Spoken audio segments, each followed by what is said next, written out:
Nakilala ni Ruth si Boaz. Ikalawang kabanata.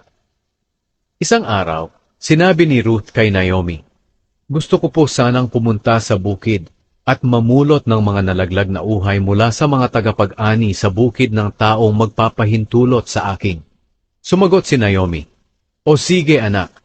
Kaya umalis si Ruth at namulot ng mga nalaglag mula sa mga tagapag-ani.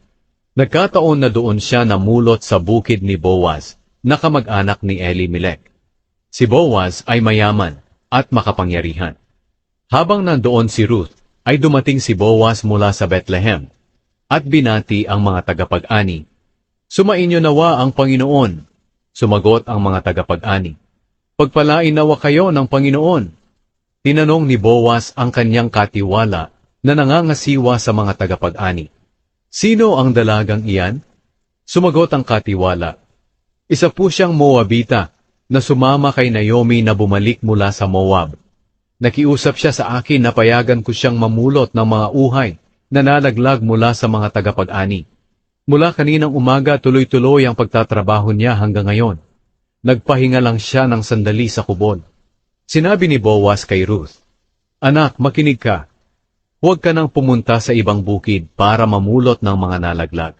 Dito ka na lang mamulot kasama ng mga utusan kong babae. Tingnan mo kung saan nag-aani ang mga tauhan ko at sumunod ka sa mga utusan kong babae. Sinabihan ko na ang mga tauhan ko na huwag kang galawin. At kapag nauuhaw ka, uminom ka lang sa mga tapayan na inigiban ng mga tauhan ko." Nagpatira pa si Ruth sa harapan ni Boaz bilang paggalang at sinabi, "Bakit napakabuti niyo po sa akin? Gayong isang dayuhan lang ako." Sumagot si Boaz, "May nagkwento sa akin ng lahat ng ginawa mo para sa biyenan mong babae, mula pa noong namatay ang asawa mo.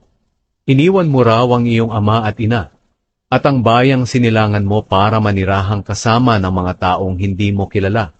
Pagpalain ka nawa ng Panginoon dahil sa iyong ginawa. Malaking gantimpala nawa ang matanggap mo mula sa Panginoon, ang Diyos ng Israel na siyang pinagkanlungan mo." Sinabi ni Ruth, "Napakabuti po ninyo sa akin. Pinalakas ninyo ang loob ko, at sinabihan ng mabuti kahit hindi ako isa sa mga utusan ninyo." Nang oras na para kumain, sinabi ni Boaz kay Ruth, "Halika, kumuha ka ng pagkain at isawsaw mo sa suka." Kaya naupo si Ruth kasama ng mga tagapag-ani, at inabutan siya ni Boaz ng binusa na trigo. Kumain siya hanggang sa nabusog, at may natira pa siya. Nang tumayo na si Ruth para mamulot ulit ng mga nalaglag na uhay, nagutos si Boaz sa mga tauhan niya, "Huwag ninyong hihiyain si Ruth, kahit mamulot pa siya malapit sa mga binigkis na uhay. Kumuha kayo ng mga uhay sa mga binigkis, at iwan para sa kanya, at huwag niyo siyang sasawayin."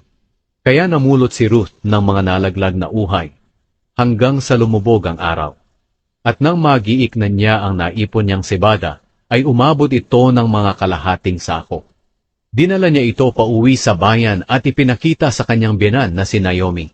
Pagkatapos, kinuha niya ang natira niyang pagkain at ibinigay kay Naomi. Nagtanong si Naomi sa kanya, "Saan ka namulot ng mga nalaglag na uhay kanina? Kaninong bukirin? Pagpalain nawa ang taong nagmagandang loob sa iyo." Ikinuwento ni Ruth kay Naomi na doon siya namulot sa bukid ng taong ang pangalan ay Boaz. Sinabi ni Naomi kay Ruth, "Pagpalain nawa ng Panginoon si Boaz." Ipinapakita niya ang kanyang kabutihan sa mga taong buhay pa at sa mga patay na. At sinabi pa niya, "Si Boaz na sinasabi mo ay malapit nating kamag-anak. Isa siya sa may tungkuling mga laga sa atin." Sinabi ni Ruth kay Naomi, "Sinabi pa po ni Boaz sa akin na sa mga tauhan lang niya ako sumama sa pamumulot hanggang matapos ang lahat ng mga aanihin niya." Sinabi naman ni Naomi kay Ruth, "Anak, mabuti nga na sa mga utusan niyang babae ka sumama, dahil baka kung ano pa ang mangyari sa iyo sa ibang bukid." Kaya sumama si Ruth sa mga utusang babae ni Boaz sa pamumulot ng mga nalaglag na uhay, hanggang sa matapos ang anihan ng sebada at trigo.